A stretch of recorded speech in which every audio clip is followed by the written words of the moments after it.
Sir Chinmayi Sripada చిత్ర పరిశ్రమ మీద ఒక రకమైన కమెంట్స్ చేశారు. దీని గురించి మీరేమంటారు? యాక్చువల్‌గా చిన్మయి కొంచెం ప్రోగ్రెసివ్ హ్మ్. గర్ల్, హ్మ్. ప్రోగ్రెసివ్ ఉమెన్ అనొచ్చు. కొన్ని కొన్ని ఆమె చేసే పాయింట్స్ చాలా మీనింగ్‌లెస్‌గా ఉంటాయన్నమాట. ఒక చిన్న పాపను కూడా తండ్రిగా ముట్టుకోకూడదు.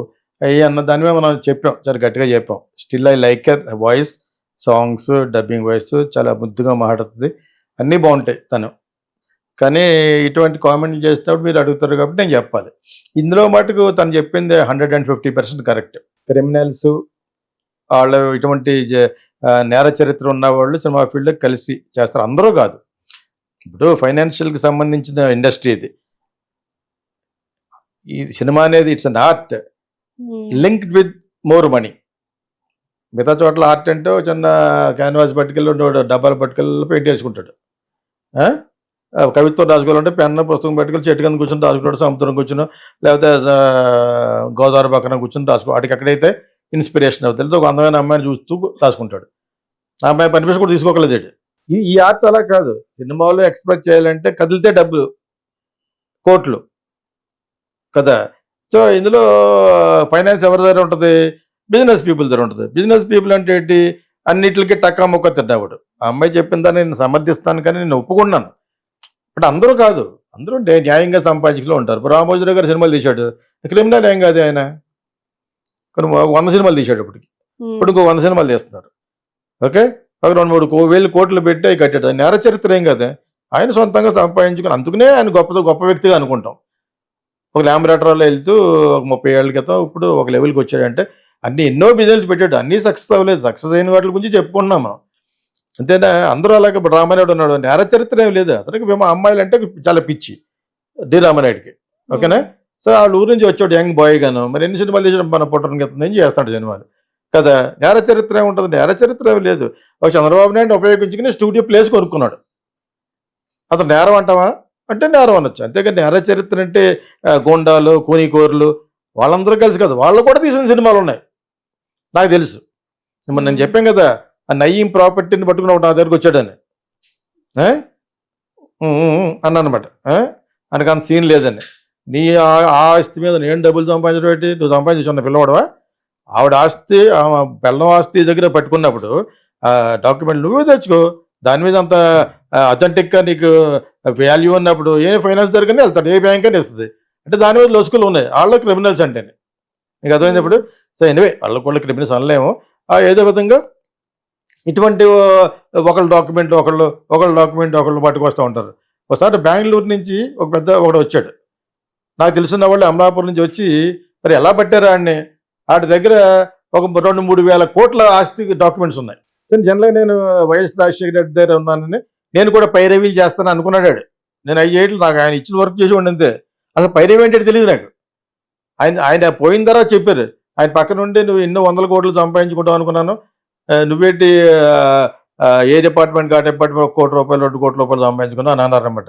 ఏంటి అంటే పైరవి సీఎం గారు అంత అంత క్లోజ్‌గా ఎళ్ళినోళ్ళు అయితే ఎన్నో చేయించుకోవచ్చు. ఎన్నో ఫైల్స్ మీద సంతకం పెట్టించొచ్చని. ఆయన వెళ్ళిపోతే తెలిసింది. అరెరే! ముందుగా తెలుసుంటే మనం కూడా చేద్దుం కదా! అనుకున్నానన్నమాట. నేను శ్రీవైష్ణవుడిని కాదు. సరదాగా అన్నాను గానీ నాకు ఆర్ట్ లేదు. హ్మ్. కానీ కొంతమంది చేయిస్తారు. సో, వాళ్ళని కూడా క్రిమినల్ అనలేము. ఎవడో క్రిమినల్‌కి పని జరగాలి.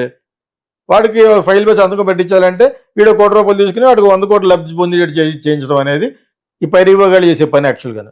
సో, ఎవరిని క్రిమినల్ అంటాం? క్రిమినాలజీ అంటే మన ఉద్దేశంలో ఏంటంటే 10 మర్డర్‌లు చేసినోడిని, 10 రేపులు చేసినోడిని, ఆడు ఈ రోజున సంఘంలో ఒక మంచి పెద్ద మనిషిగా చలామణి అయిపోయేవాడు ఉంటారు. అటువంటోళ్ళు సినిమాలు తీస్తున్నారు. నేను చెప్పిన రామానాయుడు గారు వీళ్ళందరూ క్రిమినల్స్ కాదే. పనులు చేయించుకున్నారు. క్రిమినల్స్ ఎవరు చేస్తారు? క్రిమినల్ అనేది నేనైతే వినలేదు. ఎక్కువ సినిమాలు తీసిన మంచి మంచి ప్రొడ్యూసర్లు అందరూ కూడా క్రిమినల్స్ కదే. సో, అంచేత అక్కడ కరెక్ట్ కాకపోవచ్చు కానీ జనరల్‌గా ఉంటారు. ఇప్పుడు డబ్బులున్నాయి ఇక్కడ హైదరాబాద్‌లో సడెన్‌గా ఇండస్ట్రీకి షిఫ్ట్ అయింది. అందరూ సినిమాలు తీసేస్తారు. తీసిన 70% రియల్ ఎస్టేట్ పీపుల్ అట. ఆ సినిమా అంటే ఏంటో తెలీదు ఆళ్ళకి. సడెన్‌గా పెరిగిపోయిందని చెప్పాను కదా ఇక్కడ. సో, వాళ్ళు డబ్బొచ్చేయడం వల్ల ఆడు ఎవడికో డబ్బులిస్తాడు. వాళ్ళు కలిసి సినిమాలు తీస్తారు. సో, నేను దాంతో పట్టుకొచ్చా, దీంతో పట్టుకొచ్చా. మనం అన్నీ మామూలుగా ఉంటాయి కదా! అని అడుగుతాడు వాడు. బయటికెళ్ళి అంటాను నేను. ముందు సినిమా తీయి. పడుకోవడానికి కావాలంటే థాయిలాండ్ ఎళ్ళు, హాంకాంగ్ ఎళ్ళు. సినిమా తీసి పడుకోవాల్సిన అవసరం నీకేంట్రా అని చెప్పాను. తప్పు కదా అని చెప్పాను. సినిమాని సినిమాగా తీయండి. అటువంటి ఏమన్నా మీరు చూసుకోండి.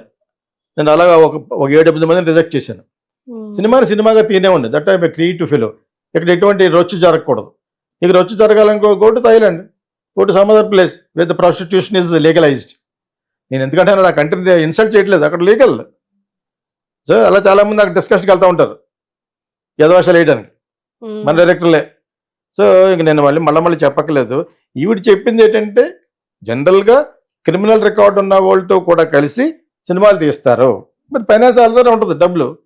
బిజినెస్ చేసో, ఈ రియల్ ఎస్టేట్ చేసో, ఇంకా ఏమైనా చేసో బయట చాలామంది అయిపోతే పెద్ద మనుషులాగా ఉన్న వాళ్ళు కూడా వైట్ అండ్ వైట్ కలర్లాగా తిరిగేసే వాళ్ళు కూడా సినిమాలు తీస్తారనే ఉద్దేశంతో ఉంది. తర్వాత ఇంకోటి అంటే అమ్మాయి వేసిన కేసే మీటూ మీద ఏదో వేసింది. అది థ్రాష్. అది నువ్వు మీటూ మీద ఎవరిని పడితే వైరముత్తు మీద వేసింది, ఇంకేమైనా పెద్ద ఇండైరెక్ట్గా చెప్తుంది వైరముత్తు మీద వేసింది. ఒకసారి కార్తీక్ గారు అడిగాడు, అటు ఆ సినిమాలో పోయాడు, వస్తావా రూమ్ కన్నాడు. చేత ఇవన్నీ పెద్ద కేసులు ఏం కాదు. వైరముత్తు కేసు ఎందుకు వేసిందంటే పేరు వస్తుందనో లేకపోతే నిజంగా అడిగాడు కానీ నేనేం చేయలేదు కదా. ఎప్పుడో అడిగాడట. అసలు మీటూ అనేది ట్రాష్, అది చెత్త. అదే ఇప్పుడు ఏదో ఒక అమ్మాయి వస్తుంది, ఇప్పుడు అని యూట్యూబ్లో ఇది ఫేమస్ కాబట్టి నన్ను ఇలా అన్నాడన్నా అంటే చేసుకో. ఇప్పుడు అది చల్లదు. అది ఒక జడ్జి మీద వేసింది ఎవరితో. చాలా ఘోరం ఏంటంటే నిజంగా జరిగినా జరగకపోయినా కూడా పెద్దదిగా చేసి చూపిస్తారు లాయర్స్. తెహల్కా పుస్తకం ఒకటి, tehelka.com అని. సో ఒకప్పుడు ఇలాగా బాహాటంగా అన్ని చెప్తూ బ్లాక్ మెయిల్ చేస్తూ మొత్తం డబ్బులు సంపాదించి ఆఫీస్ పెట్టేశారు వాళ్ళు. ఆ తెహల్కా ఎండిఓ ఎవడో మెయిన్ ఎడిటర్ లిఫ్ట్లో వెళ్తుంటే నీకు ఒక చిన్న అమ్మాయి వెళ్తుందట. ఇప్పుడు ఆ అమ్మాయి నన్ను ఎలా చేశాడు అన్నట. ఎవరికి తెలిసి లిఫ్ట్లో అప్పుడు కెమెరాలు లేవు అంటే బస్సు పట్టించేశారు. ఇప్పుడు అలా కాదు కదా, everywhere you have cameras, proofs, so many things. అదే it is not very easy to prove somebody, some సాల్వాట్ ఆర్ సమ్ చాలా పెద్ద సెలబ్రిటీని బ్యాట్ చేయాలనుకుంటే ఇప్పుడు కుదరదు. అంటే కెమెరాస్ ఉండాలి, ప్రూఫ్స్ ఉండాలి. అంచేత బీటు అనేది పెద్ద చెత్త, అది చాలా తప్పు. అంటే అప్పుడు నేను ఒకసారి పెట్టాను, మీటూ అన్నారని మేము కూడా వీటూ అంటామని. అని ఇలా ఉందండి, ఆవిడ ఫోటో తీయమందండి అంటాం. అంటే అవన్నీ పక్కన పెట్టండి. అథెంటిక్ ప్రూఫ్ అంటే నీతో పడుకున్నాడా, నీకు DNA టెస్టులు చేయాలా, నీకేమైనా జరిగిందా, ఇవన్నీ అథెంటిక్ ప్రూఫ్ చేసి విత్ ఫోటోగ్రాఫ్స్, పిక్చర్స్ అన్నీ పెట్టి ఇచ్చేది ఉంటుంది. ఈ అమ్మాయి అలా కాకుండా వైరముత్తుని ఎప్పుడే పిలిచాడంటే అది చెల్లదు. కోర్టులో ఆడి కేసు వేసి ఉంటాడు, డెఫమేషన్ కేసు ఆయన వేసి ఉంటాడు, 5 కోట్లు 10 కోట్లు కానీ.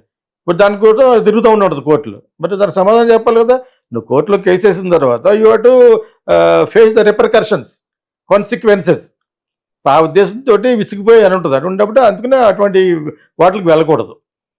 అంటే అటు వైరముత్తు వేయకూడదా అని నన్ను అడిగింది అనుకో, వేయకూడదు అంటలేదు. వేస్తే అథెంటిక్గా నీకు మంచి శక్తి ఉండాలి, మానిటరీగా ఖర్చు పెట్టడానికి ఉండాలి, దాని సరైన ఆధారం ఉండాలి, అది నిజం ఉండాలి. నిజం ఉన్నా కూడా ప్రూఫ్స్ ఉండాలి. Court will not accept without any proof.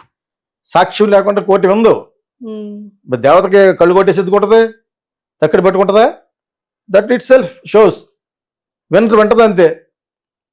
నేను 100 చెప్తారు, ఈ అమ్మాయి సృష్టిస్తుందని డబ్బులు దొబ్బడానికి వైరముత్తు దగ్గర అనొచ్చు. అంచేత అటువంటి వాటికి వెళ్ళకూడదు. అటువంటి నువ్వు నిజంగా కల్పిస్తే వెళ్ళకూడదు. మీటో అనేది పెద్ద ట్రాష్ అంటాను కదా, తప్పది. ఎప్పుడో 20 ఏళ్ళ క్రితం నేను ఇలా గోగాయండి, ఎటుది అడు గోగలేదు, అడిగి తెలియదు. అడిగి నీ దాని తర్వాత 100 మంది గోకుంటాడు వాడు కదా.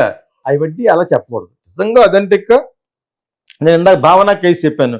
డైరెక్ట్గా 4 కారులో ఆ అమ్మాయిని ఎలా చేస్తే దిగేసి ఆన్ ద వేలో దానికి చాలా హై లెవెల్ చేసింది.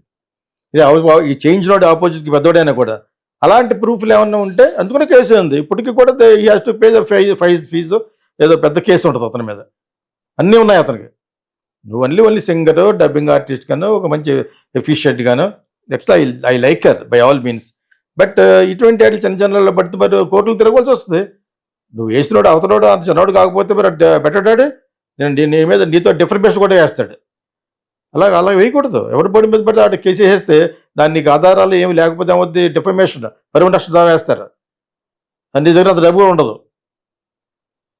అయితే ఏదో సెటిల్ అయ్యో ఫ్లాట్ కొనుక్కుని హ్యాపీగా బతుకుతూ వచ్చిన అమ్మాయి నువ్వు అటువంటివి పెడితే పెద్ద కేసు వేస్తారు.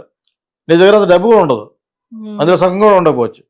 సో సన్మయ్యకి నేను ఇచ్చేది ఏంటంటే ఇటువంటి ఒకసారి లైమ్ లైట్లో ఉండటం కోసం కూడా అమ్మాయి ఇలా అంటుందేమో అనుకుంటాను. But by all means is very efficient అంటే బాగా మాట్లాడుద్ది. ఆ పాటలు అంత అందంగా ఉన్నప్పుడు చాలా ఇది ఉంటుందని నేను అంటాను. Um. I did not speak to